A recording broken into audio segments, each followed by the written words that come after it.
Laurent Toniques, bonjour. Connais Issa, bonjour et bonjour à tous nos amis qui nous suivent sur Diaspora FM, bien évidemment sur Eden Télévision. Une fois de plus ce matin. Hein? Oui, une fois de plus. Alors, on va donc continuer dans l'analyse. Hein. Rencontre Patrice Talon, Boni Yayi, la paix des braves. Alors, qu'est-ce qui motive une telle rencontre, Laurent Toniques? Oui, Connais Issa, il faut rappeler que nous sortons d'une élection présidentielle assez tendue avec tout ce qu'il y a comme situation. Et même quand on questionne même le passé, loin de 2021, on se rend compte qu'en 2019, il y avait déjà une tension avec cette histoire de 52 jours avec un conteneur qui a été déposé devant la maison de Boni Yayi qui était empêché de sortir de sa maison pendant des jours. Et après 2019, on a vu l'élection présidentielle 2021 avec à la clé Boni Yayi qui a quitté le FCBE pour créer une autre parti, les démocrates, avec d'autres membres de son ancien parti. On a vu 2021 où Boni Yayi avait même appelé à ce que les forces vives de la nation se lèvent contre ce qui allait se passer. De toute façon, les élections qui devaient être organisées sans l'opposition entre griffes. Alors, quand on regarde tout ça et qu'on voit aujourd'hui, c'est beau, parce que quand on suit un peu l'actualité depuis hier, on comprend que l'initiative vient certainement du président Patrice Talon. Patrice Talon qui a entamé son second mandat et qui a dit ne pas vouloir faire un troisième mandat. Et donc, déjà pour entamer ce nouveau mandat, une fois que les élections sont passées, et c'est déjà derrière nous, il faut maintenant travailler à réconcilier les filles et fils de ce pays. Et vous vous souvenez que déjà au lendemain de son élection en 2016, déjà il avait déjà rencontré Boni Yayi en Côte d'Ivoire, chez Alassane Ouattara, pour faire la paix. Mais après, on a constaté que c'était peut-être une rencontre qui n'a pas, en tout cas, les conclusions de cette rencontre, on se demande si ça a été respecté. C'est vrai qu'on a vu par la suite un Boni Yayi assez omniprésent un peu partout, un Patrice Talon assez discret, bien qu'étant chef d'État. Et peut-être ça a suscité, créé beaucoup de polémiques, ça a créé peut-être la dissension entre les deux. Maintenant, ce qui motive aujourd'hui, il faut dire peut-être que c'est Patrice Talon souhaite maintenant se réconcilier avec son peuple. Et Boni Yayi aussi également, qui peut-être souhaite maintenant ramener la balle à terre, parce qu'au-delà de tout, depuis 2016, on se rend compte que tout ce que nous avons comme intrigue politique tourne autour de ces acteurs politiques, ces deux. Patrice Talon est son prédécesseur, et donc c'est bien que les deux se rencontrent aujourd'hui, se parlent en face à face, et puis qu'on essaie d'enterrer la hache de guerre pour qu'on travaille véritablement pour le développement de notre pays. Alors, cette rencontre augure-t-elle d'une aube nouvelle pour la réconciliation et quelles peuvent être les exigences de Boni Yayi? Oui, cette rencontre peut franchement permettre que nous puissions assister à la décrispation de la tension politique que nous observons depuis 2019 et qui a pris aussi une tournure en 2021.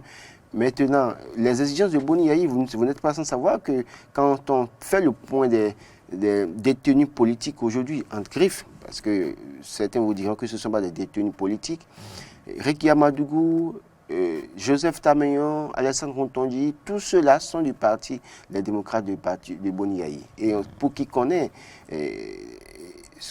comment Boni Yayi s'est investi pour ce parti, comment est-ce qu'il s'est battu, et que la grande partie de ces militaires de ce parti, qui sont très proches de lui, Paulin de ça, soit dit en passant, soit aujourd'hui en prison, il a peut-être une occasion de demander à son successeur de ramener, de laisser tomber, de les libérer. Il y a aussi Joël Aïvor qui s'est battu également aussi pour aller aux élections présidentielles, qui malheureusement n'a pas été aux élections présidentielles, qui a été arrêté également. Et l'autre chose aussi, c'est qu'il y a les exilés politiques, n'oubliez pas ça, pour lesquels Boni Yayi peut aussi plaider pour demander à ce qu'on les laisse rentrer au pays et qu'on laisse ceux qui sont en prison sortir de prison pour pouvoir discuter autour d'une table de négociation. Ça peut être les exigences de Boni Yayi. Maintenant, est-ce que Patrice Talon va céder à cette doléance? C'est au terme de cette rencontre ce matin qu'on pourra dire si ça a porté ses fruits.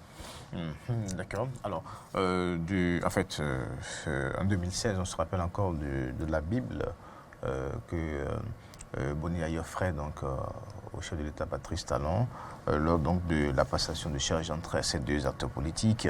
Et ensuite, la réponse, ça c'est mon analyse, la réponse à ce don des années plus tard, à travers donc ce discours de Patrice Talon à Tchaourou, quand il est bien sûr appelé donc la nation et surtout donc les collines et Tchaourou donc à l'unité, on a vu donc Patrice Talon qui,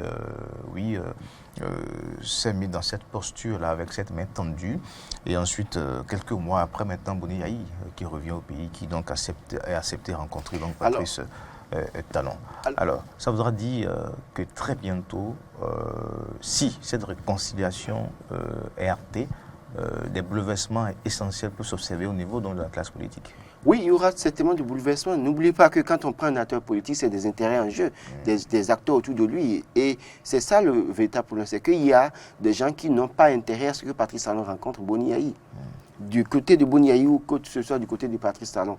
Et donc déjà, la démarche de Boni Yayi qui accepte d'aller rencontrer son successeur, au-delà de ce qu'il aurait subi en 2019, c'est déjà un bon pas. Et d'ailleurs, je l'ai toujours dit, Boni Yayi, un bon chrétien qui nous a dit qu'il sera pasteur, même s'il n'a pas été pasteur, qui a fait une Bible à Patrice Talon, est en mesure, est en droit, ou bien en tout cas en position de montrer le bon exemple. Au-delà de ce coup, on dit peut-être dans notre langue que on refuse pas un appel, mais il faut peut-être refuser ce qui suit l'appel.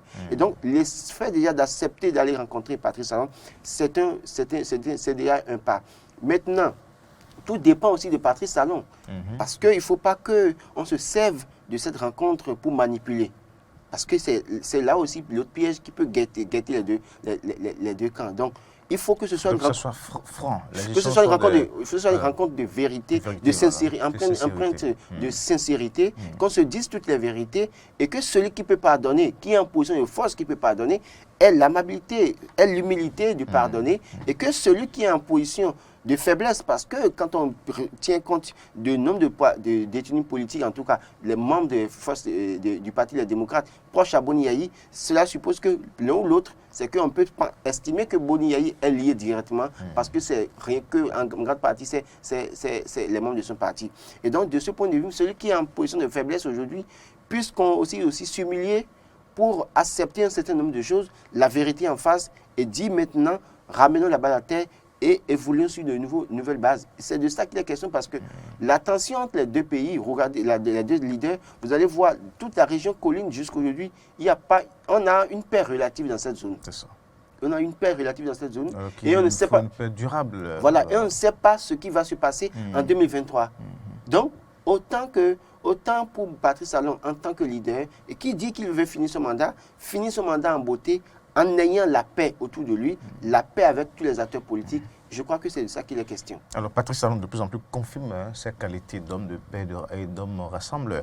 Parce que, rappelez-vous, sa fermeté lors donc, des réformes politiques et surtout les crises, les affrontements lors de ces échéances électorales. Mais aujourd'hui, Patrice Talon confirme véritablement sa posture d'homme rassembleur, d'homme de paix, d'unité nationale. Il y a une attitude pour faire... Parce que rappelez-vous, le cas de Hiroko Bertin Corvi qui a été reçu, le colonel Tawes, et maintenant ça va être le tour de Boni Yayi.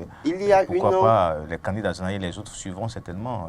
Il y a une posture, une attitude qu'il faut adopter quand on veut faire des réformes et être ferme à un moment donné. Si vous estimez, convaincu que les réformes que vous voulez faire sont de bonnes réformes. Et je crois qu'à l'époque, Patrice Talon n'a peut-être pas tort d'être ferme pour que ces réformes-là aboutissent d'abord et maintenant redit aller voir les acteurs. Puis une fois que ces réformes ont abouti et que c'est institutionnalisé, c'est qu'aujourd'hui maintenant, une fois qu'on a fini de régler ce problème, on peut maintenant appeler les acteurs pour dire, bon, écoutez, au-delà de tout, maintenant ramener la balle à terre. Non pas pour revenir à l'ancien système, mais écoutez, conformez-vous à la réalité et évoluons sur de nouvelles bases. Je crois que c'est de ça qu'il est question. Maintenant, oui, il est le chef de l'État, on dit... C'est le chef de famille. Le chef de famille, en réalité, doit pouvoir travailler à la paix dans son foyer, dans sa famille. Donc, Patrice Talon était la seule personne qui pouvait montrer l'exemple, montrer le chemin pour une paix durable dans le pays. Et s'il initie cette rencontre, certainement que dans les prochains jours, il rencontrera l'ancien président Nicéphore Soublo également. Et donc, il faut qu'au-delà de ça, que les acteurs politiques qui sont en prison ou en exil, pour lesquels il n'y a pas pour autant de fautes, aussi, en tout cas, de dossiers aussi assez lourds. Comment travailler à ce que ceux-là rencontrent, et ceux qui sont en exil rentrent, et ceux qui sont en prison soient libérés, et pour qu'ensemble, on travaille au développement de ce pays. Laurent Tony Kess, merci pour ces précisions. Nous allons donc pas vous laisser sans quand même évoquer l'affaire 39 hectares. Donc, que retenir de la sentence de la Criette Oui, que retenir de la sentence, le droit a été dit et ça revient, ça, en tout cas, ça nous confirme qu'en fait, quand on est un acteur qui doit diriger la chose publique, on doit faire très attention. Et il n'y a pas, nul n'est éternel à son poste et nul n'est intouchable dans le temps. C'est ça. Quand vous posez des actes, vous devez pour vous attendre au jugement. D'aucuns vous diront, chrétiens vous diront, jugement dernier. Mais au niveau de la gestion de nos biens, des biens publics, il y a la loi qui vous attend, il y a la justice qui vous attend, parce qu'il suffit seulement qu'on arrive à avoir des preuves contre vous. Cette affaire de 39 hectares qui a secoué la commune d'Abomey-Calavi aujourd'hui, malheureusement, l'affaire est partie d'un certain nombre de personnes qui ont été les cerveaux dans ce dossier. Et on voit la peine, c'est entre 2 ans et 10 ans. Et ça varie d'un individu à un autre. Il faut que tous les acteurs qui ont la chance de diriger ou gérer quelque chose du pays, en tout cas un bien public, fassent très attention. Et ce qui se passe sous Patrice Talon aujourd'hui, où tous ceux qui sont impliqués dans les dossiers sont obligés de répondre, je crois que ça doit interpeller d'autres personnes maintenant qui sont là. Ça doit même interpeller Patrice Talon également, qui est là pour dire, oui, ils sont en train de le faire, on n'arrive pas à mettre la main sur eux, on les juge, on les condamne. Nous aussi, nous devons faire attention. Je crois que Patrice Talon, assez intelligent, ne tombera pas dans ce piège, mais il y a des gens qui sont autour de lui, qui pensent que c'est encore possible de continuer à mal gérer. On a vu à la une d'un journal que des gens seront poursuivis pour enrichissement illicite. Quand vous regardez comment les gens s'enrichissent, quelqu'un que vous connaissez qui n'était rien du tout, qui du jour au lendemain occupe une fonction au niveau de l'État et qui en un an, 2 ans, vous voyez ce qu'il réalise, ce qu'il construit, vous posez la question de savoir quel salaire gagne-t-il. Et ça constitue des motivations pour des jeunes qui se livrent à des vices. Parce que quand vous êtes dans un milieu et que quelqu'un qui est avec vous, qui trimait avec vous, qui du jour au lendemain, vous ne savez pas comment il s'enrichit, peut-être qu'il a un salaire de 200 000, mais qu'il a là des réalisations de 50 millions, 30 millions. Vous vous demandez, mais il trouve l'argent où finalement? Et les jeunes sont obligés de se dire, mais nous-mêmes là, on peut aller s'enrichir et bonjour les dégâts, bonjour les vices. Je crois qu'aujourd'hui, ceux qui sont condamnés dans cette affaire, peut-être qu'ils ont 15 jours pour faire appel.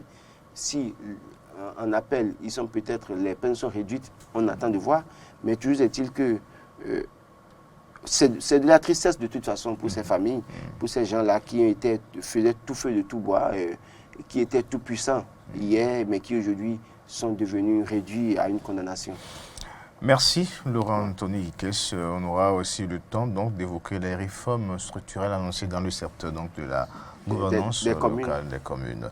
Alors bonne journée à vous Laurent Tony Kess.